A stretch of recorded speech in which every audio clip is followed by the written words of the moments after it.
Avropa ilə diplomatik əlaqələr yaradan Azərbaycan dövləti dedikdə ilk olaraq yada Ağqoyunlu dövləti düşür. Lakin bu doğrudanmı belədir?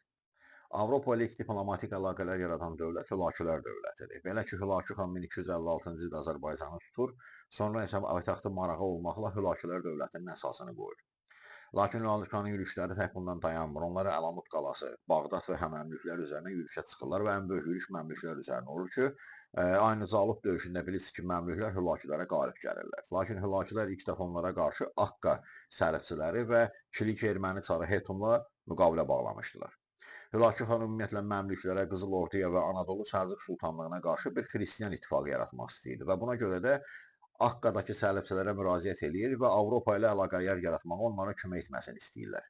Lakin Avropa dövlətləri Monqolların hücumlarını gözlədiklərinə görə bu çağırışa cavabsız qalırlar. Nəticədə 1262-ci ildə Hülakü xan xüsusi elçilik heyətini Roma papalığına və Fransa kralı 9-cu Ludovikə göndərir.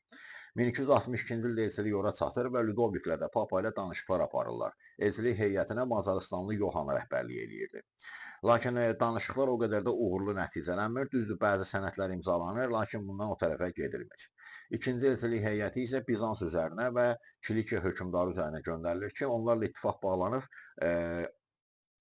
Anadolu Səlcuq sultanlarına qarşı çıxsınlar və 1260-cı ildə belə bir ittifaq fason bir şey formalaşdırılır. Lakin bu ittifaqın da ömrü uzun olmur, çünki Hülakü xan özü Anadolu Səlcuq sultanlığına tabe edir və belə bir vəziyyətdə nə Bizansa, nə də Kilik erməni hökmdarına o qədər də ehtiyac qalmır.